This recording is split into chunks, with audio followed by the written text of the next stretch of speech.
자, 그러면 미국의 가장 이상적인 상황은 뭘까? 요거부터 순서대로 해볼게요.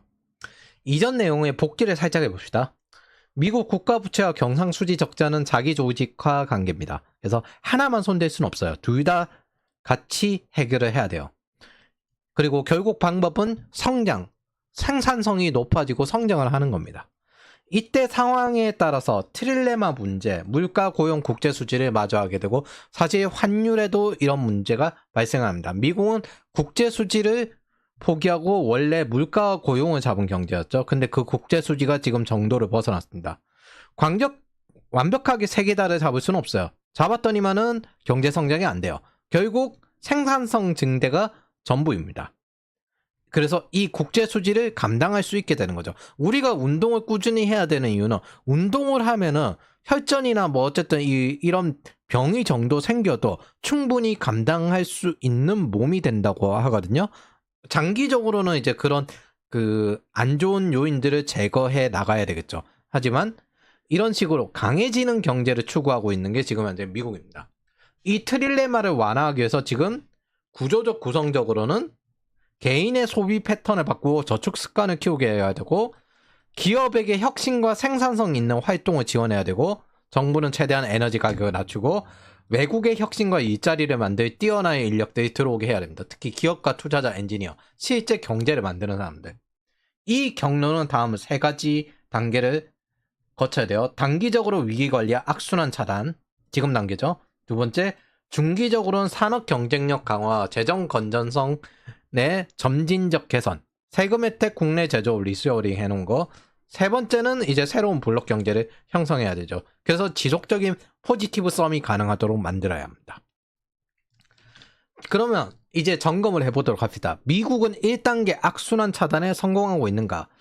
제가 이 글 적기까지 2025년 5월 14일 CPI와 실질 임금 상승을 기다렸는데 이거 보면 아시겠지만 이거 제가 정리해왔어요.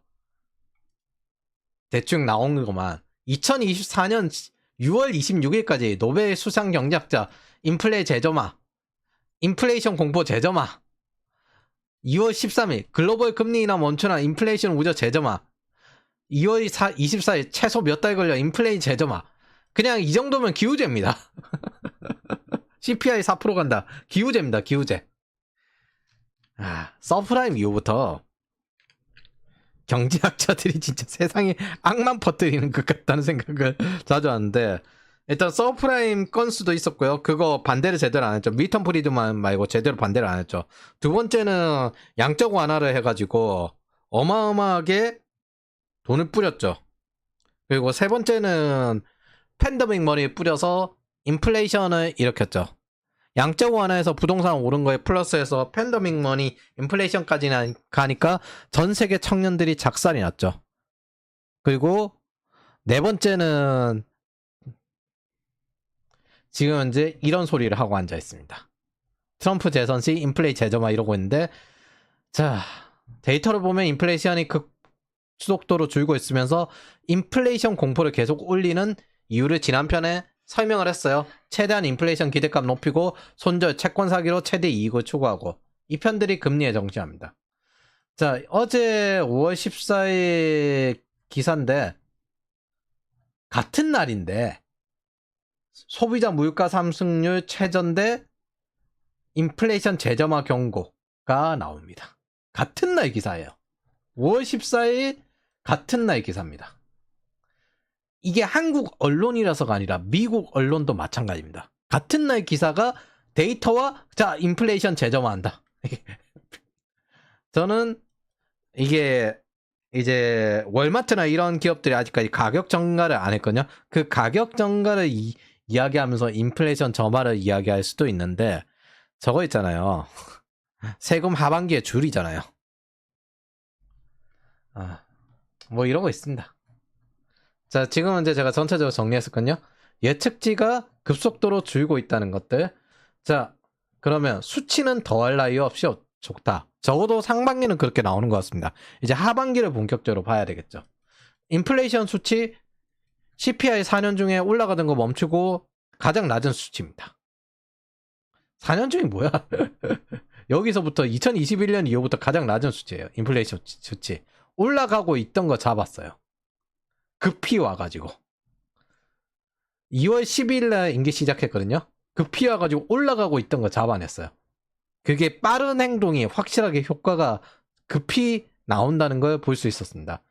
이건 원유값을 가장 먼저 잡았는데 후폭풍으로 체감 인플레이션이 아직까지 안 넘어온 겁니다. 아직 가격을 못 올린 기업들이 이제 식료품 물가나 이런 것도 올리겠죠. 식료품 기업의 가격 증가에 의한 식량 가격 상승이 있을 가능성이 있어요. 사실 식료품의 40%는 인건비거든요. 이게 오래되면 임금 상승 인플레이션으로 이렇게 넘어가게 되는 겁니다. 노동 영향이 크니까. 이게 인플레이션의 원인 중 하나인데, 여기 보면은 푸드 앳 홈 보면은 여기 4월에 줄었거든요. 쭉 올라가다가 4월에 줄었어요. 근데 푸드 어웨이 홈, 여기 어웨이 홈 보면 0.4로 여전히 올라가는 게 더 올라갔습니다. 이게 뭐 외식 물가가 더 올라갔다는 거죠. 식료품 물가는 이제 떨어졌지만은. 그래서 이런 식으로 지금 식량 가격 올라가는 거 이제 또 신경 써야 됩니다. 대신 이제 이 에너지 물가를 계속 낮추고 있죠. 이 이전에 에너지 가격이 올라갔던 이유 자체가 그 바이든의 환경 인플레이션이었으니까. 그리고 전쟁 나가지고 그 러시아의 원유 수출도 준 것도 있고. 그래서 임기 시작하자마자 집중한 게 에너지 가격입니다. 저 인플레이션 낮추려고. 그리고 지금 12월 발표가 되니까 전달의 결과라고 생각하면 되는데, 이 WTI 선물 요게 이제 지금 이렇게 이제 여기서부터 쭉 떨어지고 있죠. 원유 기업 보유자를 좀 안타깝게 하는데, 중요한 거는 저도 원유 기업을 보유하고 있습니다. 그게 물렸어요. 근데 뭐 망할 건 아니니까 가지고 있긴 한데 뭐 어쩔 수 없습니다. 두 번째, 실질임금 성장률. 국가의 내수가 성장한다는 뜻은 있잖아요. 인플레이션보다 임금이 더 오르면 돼요. 그러니까 그 가격이 중요한 게 아니라 그 가격보다 임금이 더 오르면 돼요. 싼 걸 찾는 거는 그냥 그 사람들의 선택입니다. 사람들이 바라는 게 너무 좀 과도하게 바라는 게 있어요. 내 임금은 오르길 바라는데 물가는 안 오르길 바라요. 그런 일은 없습니다. 내 임금이 오른 만큼 부동산도 오르고 물가도 오르는데, 그게 뭐 실질 임금이 그 윗선에 있는가, 그게 중요한 거예요.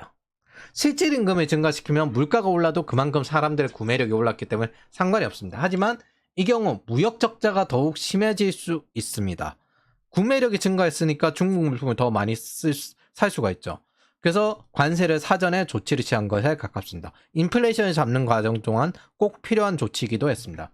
그래서 별 문제 없는 평균적인 수치를 가지고 있습니다. 지금 현재.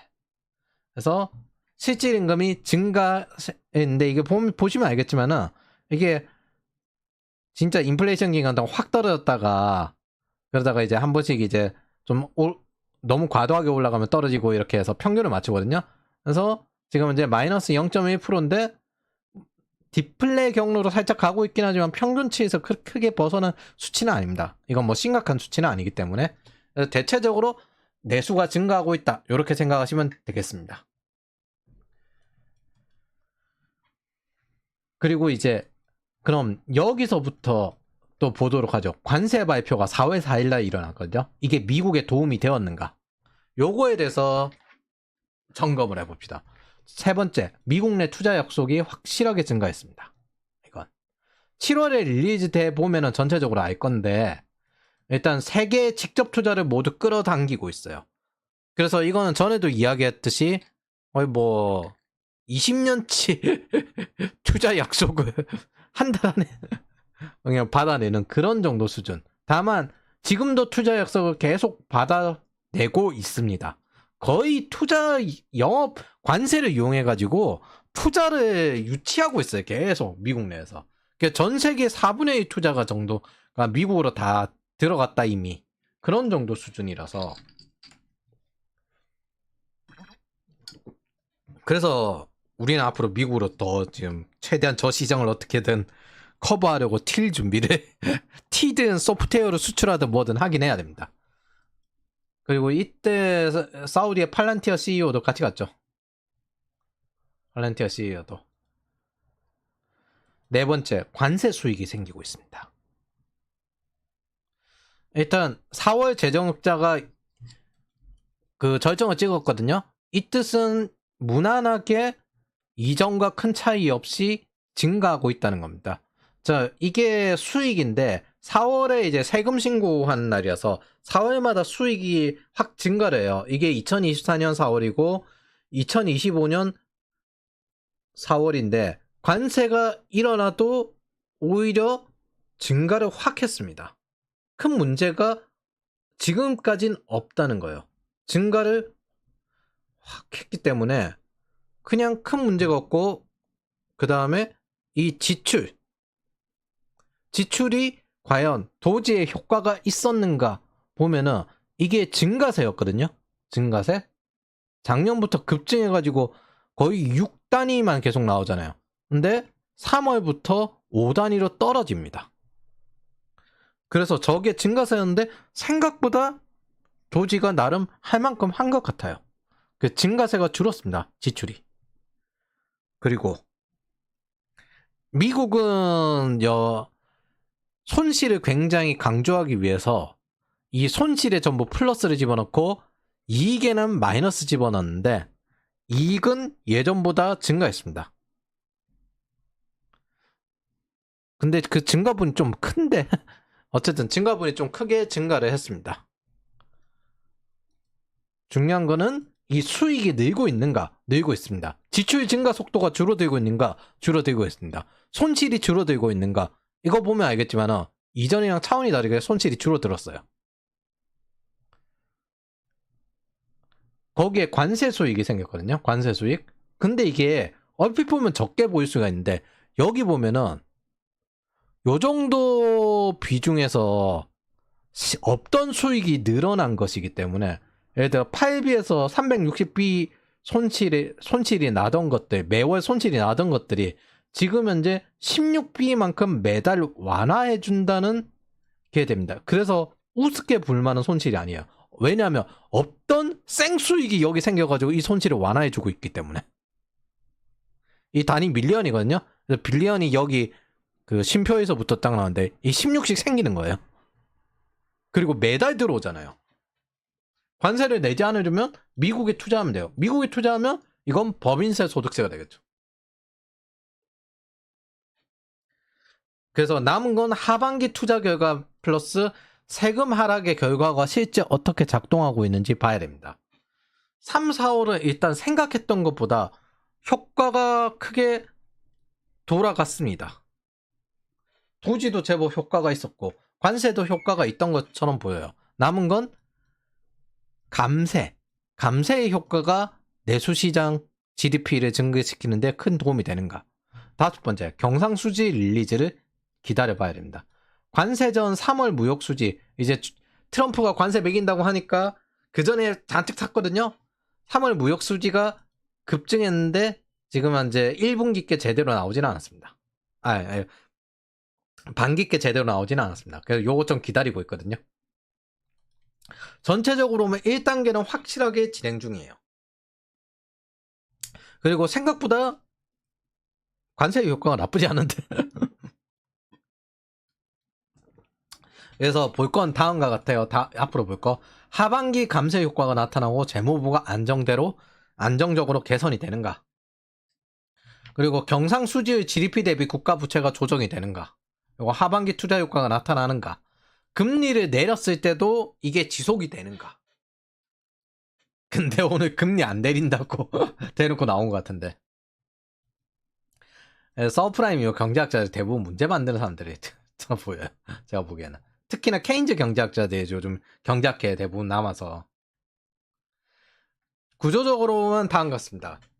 전체적으로 미국은 마이너스 썸이던 거래 관계를 제로 썸으로 중단을 시켰고요. 이후 포지티브 썸이 되도록 조정을 요구할 겁니다. 그리고 이때 수출하던 국가는 그만큼 시장을 개방하거나 아니면 미국 수출에 관세를 맞아야만 접근할 수 있습니다. 그리고 비율을 1%에서 마이너스 1%로 장기적으로는 조정하게 될 거예요. 결국에는. 그리고 두 번째, 중국과의 관계는 그냥 전쟁. 규칙적인 게 아니라 생존 경쟁. 전쟁. 경쟁이 아니라 전쟁. 그리고 세 번째, 여기서 중국 편 드는 쪽은 적당히 죽여놓겠죠.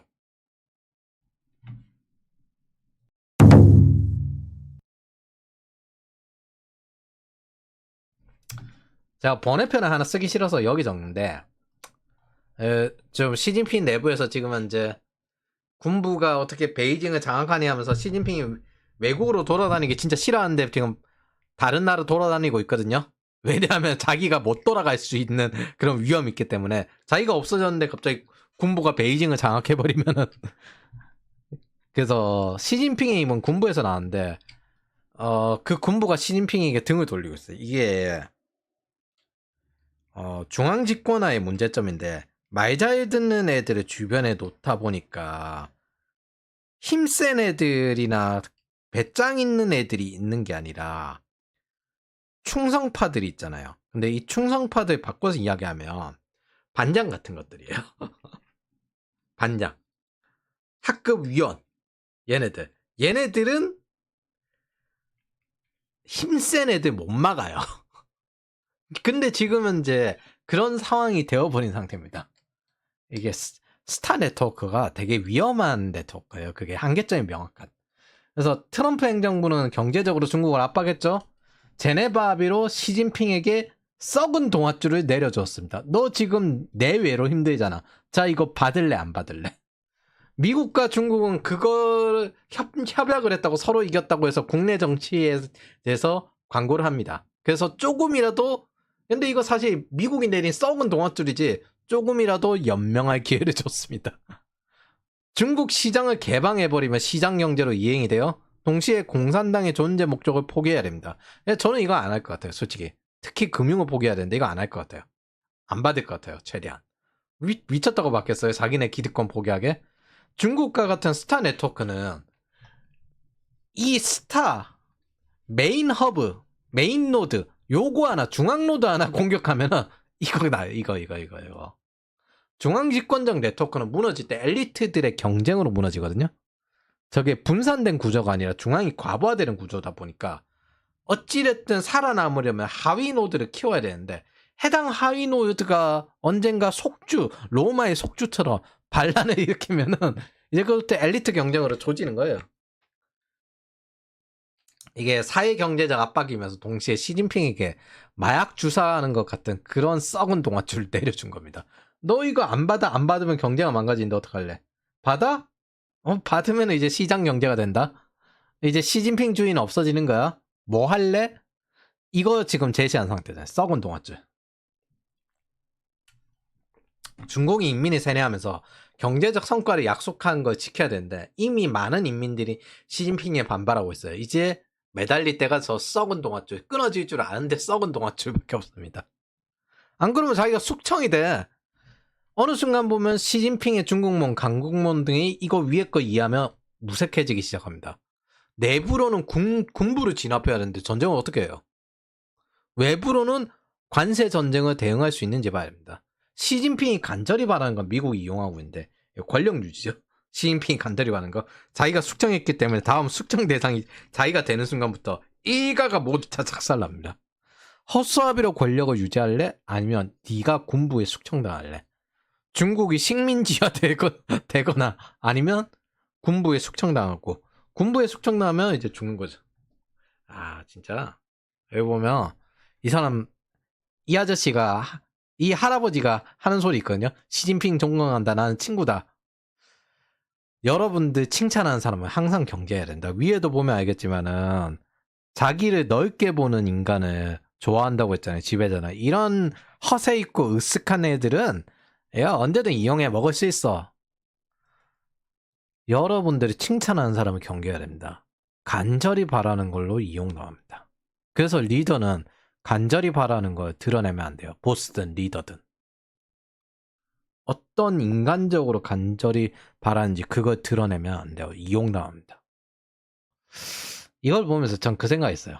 이래서 이과가 문과를 못 이기나.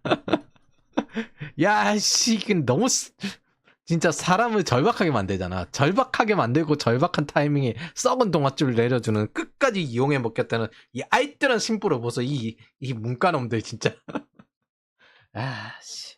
그럼 동시에 미국이 작정하면 진짜 수단 방법을 안 가리우는구나 이런 걸 느꼈어요.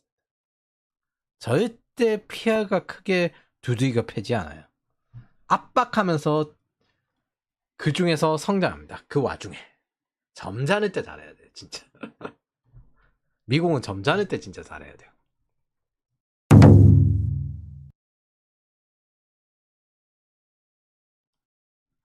자, 그럼 미국의 최적 시나리오 보면은 중국이 순응하는 거죠. 그러면 이제 플러스점이 되는데 이렇게 만들고 수치도 만들고 그리고 중국 소비하라고 체질 개선도 하고. 자, 저는 강제적인 자유화에 가깝기 때문에 안 될 거라고 생각합니다. 중국 공산당 권력이 무너져요. 저는 가능성이 없다고 생각합니다. 결정은 중국 공산당이 내리고 뭐 시진핑이 됐든 아니면 새로 군부가 됐든 공산당이 포기할 리는 없다고 생각합니다. 차라리 10억을 죽였으면 죽였지 할 리가 있겠습니까 솔직히. 저게 자유민주주의화가 된다고요? 시장 경제 되면 이제 자유민주주의 요구하고 그렇게 간다고요? 저는 할 리가 없다고 생각합니다.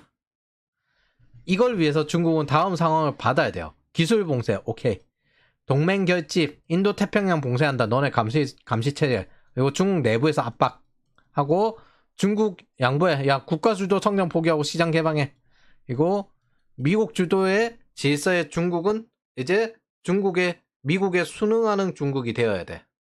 이거 받을 것 같습니까? 제가 보기에는 절대 안 받습니다. 근데 팔레오콘들은 중국 공산당 자체를 직접 무너뜨릴 생각도 안 해요. 이게 자유화할 생각도 안 돼요. 돈만 있으면 돼요. 근데 시장 경제가 결국엔 자유화의 요구로 가게 될 겁니다. 자기들만 사회주의가 되지 않으면 된다고 생각하는 게 팔레오콘들이니까. 그래서 나머지는 알아서 붙는다. 우리랑 똑같이 해. 이렇게 요구하면 돼요. 현실적으로는 이겁니다. 관리된 경쟁. 중국은 유럽 경제 정도 수준이 되지 않을까 생각을 합니다. 제한된 디커플링으로 핵심 기술만 분리하고요. AI 이런 것들. 우리가 주도권 잡아야 돼. 그리고 기업들은 빨리빨리 저 자리 채워. 이거 하는 거죠. 영역별은 협력하죠. 중국에는 식량이 필요하고 미국의 경공업은 좀 필요하니까. 당장 노트북 설계나 스마트폰 설계를 완전히 바꿀 수도 없고요. 기술 안보는 경쟁을 할 테고 장기적으로 냉전을 가는 방식입니다. 그리고 완전히 차단되는 건 아니고 서로 적당히 감시 체계 진행하면서 약점을 찌르면서 스파이도 보내면서 그리고 세계가 분할이 되겠죠. 장기적으로 미국 블록과 중국 경제 블록.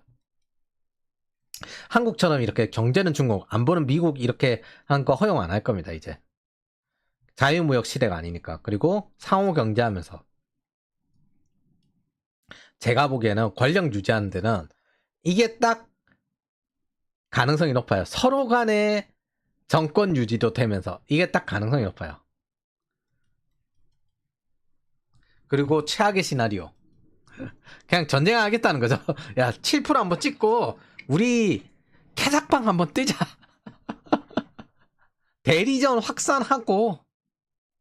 에이, 일단 너네 핵은 안 쓸 거잖아. 그러니까 우리 경제 무너지더라도 캐삭방 한번 뜨자. 그리고 대리전 계속하고. 여러분 이제 작살나는 거예요. 이거. 이 문제는 이게 중국은 이런 걸 할 가능성이 상당히 높다는 게 있긴 있어요.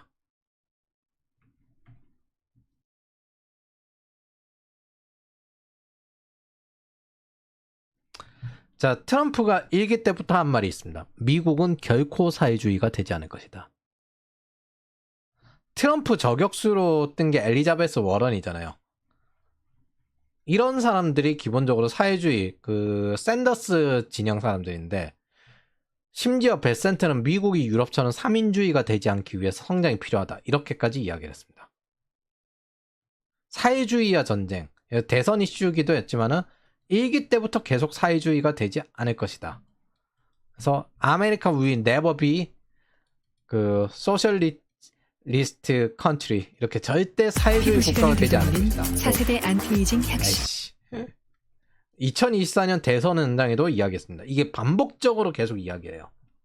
우리는 절대 사회주의 국가가 되지 않을 것이다. 문재인과 사이 되게 안 좋죠. 공산주의자라고 트럼프 앞에서 이 고든창이 말을 했던 것처럼 트럼프가 샤라고 했죠. 미국은 이제는 NLPDR, 이 안티 아메리카니즘을 알아요. 물론 미국 정치인이 다 알지는 않아요. 미국은 알아요.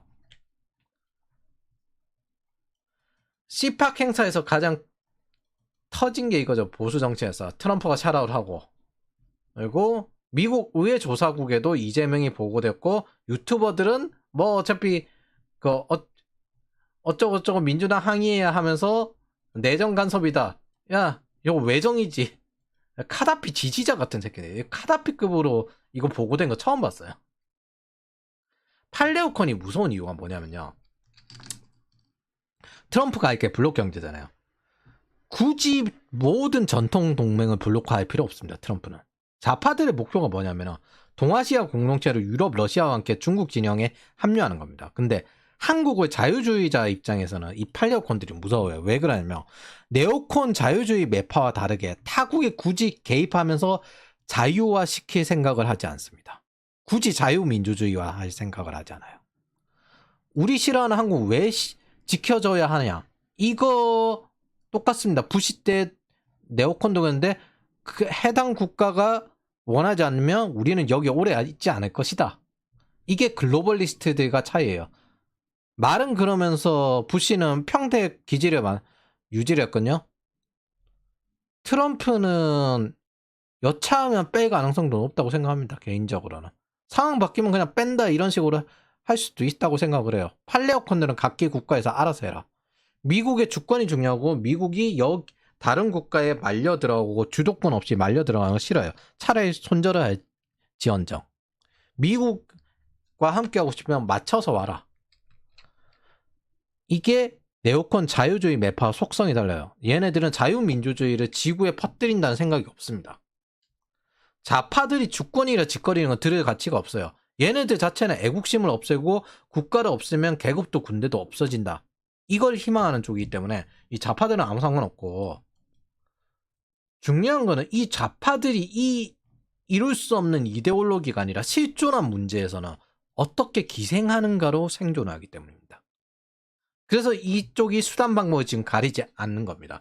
이들 나라는 이상국가론이 항상 있어야 되는데, 적어도 신마르크스주의는 EU 쪽이고 신자파 쪽 계열은, 그리고 전통적인 혁명주의는 중국인데, 결국에는 저 둘 다 호스트 패러사이트, 미국에 기생을 해야 생존할 수 있는 구조입니다.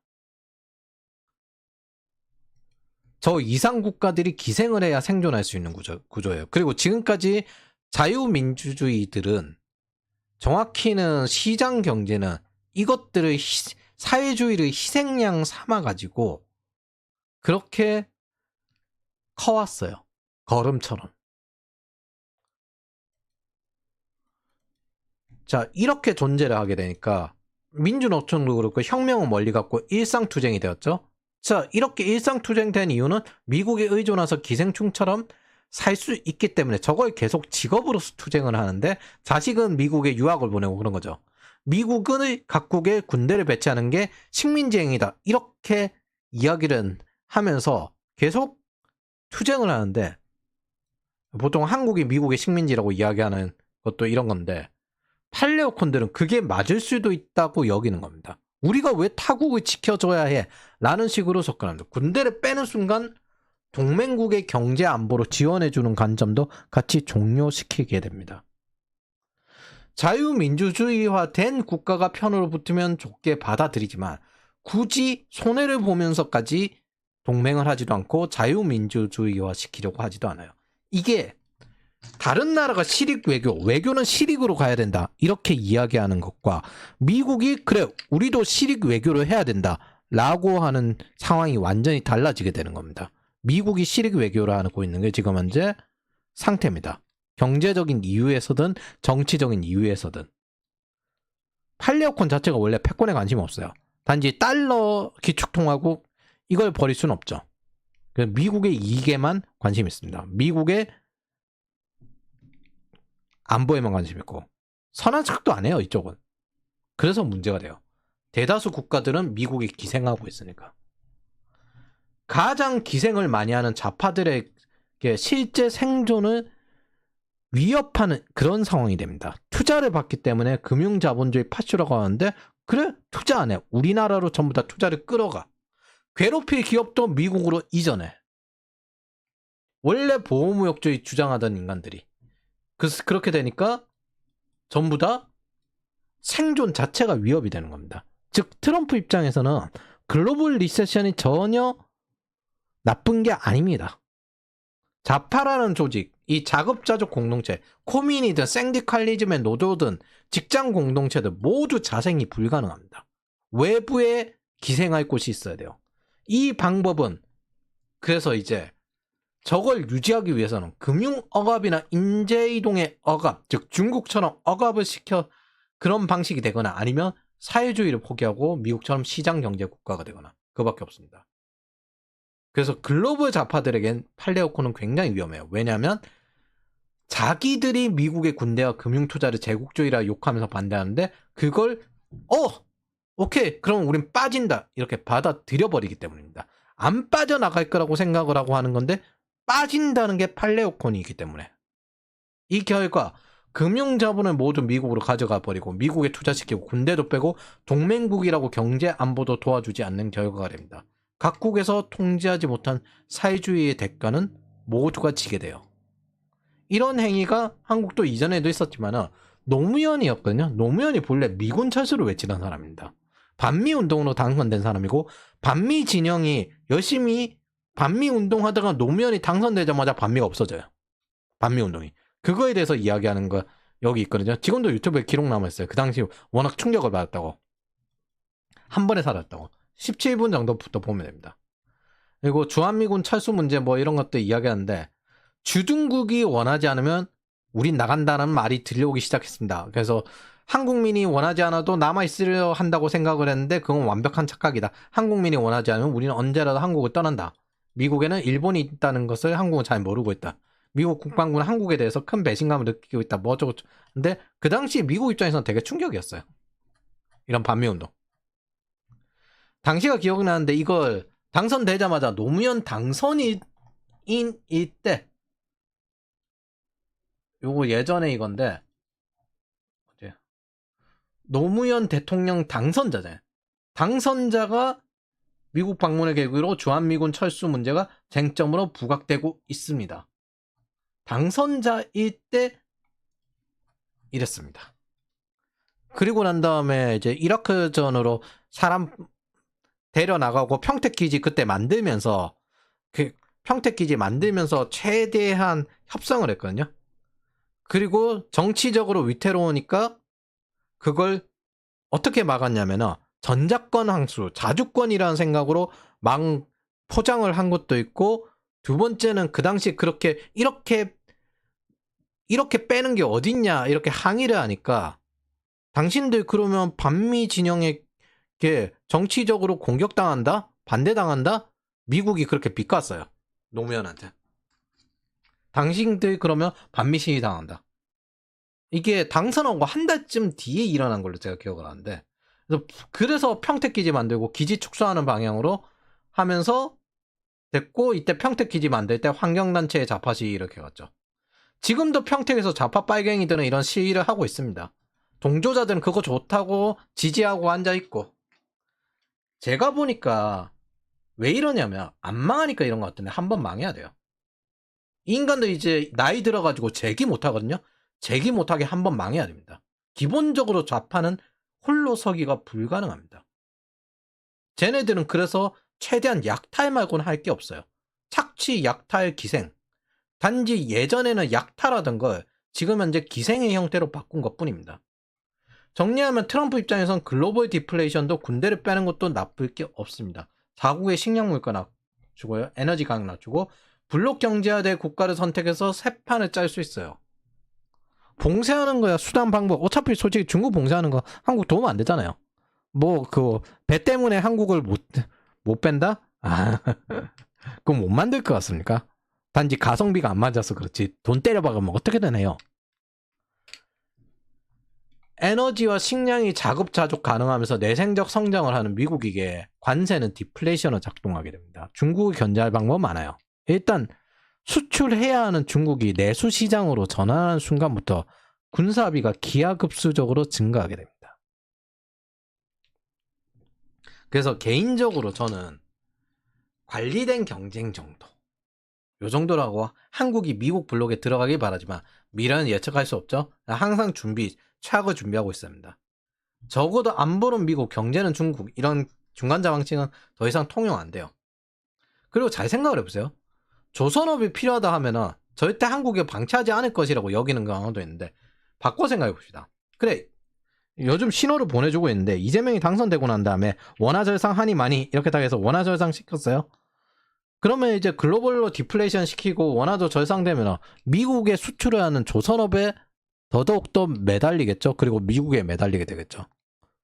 미국 입장에선 굳이 같이 싸울 국가도 아닌데 경제 안보를 챙겨주기보다는 그냥 무너뜨리고 하나에 매달려서 중진국 정도 수준이면 되지 않겠습니까?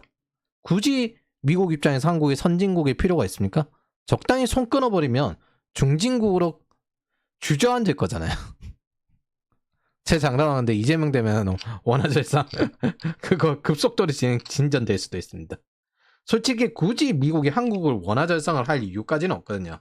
왜 그러냐면은 이게 영향력이 그렇게 큰 나라가 아니기 때문에, 우리가 그렇게 패권을 하려는 나라도 아니고 미국의 뭐 GDP 70% 쫓아간 나라는 아니고, 그거 만약 그럴 시기가 온다면 북한이랑 통일해가지고 그 인구도 엄청 많아서 내생적 성장을 하는데 거기서 미국의 GDP 한 70% 쫓아가면 그때 원화절상 요구할 수도 있겠지.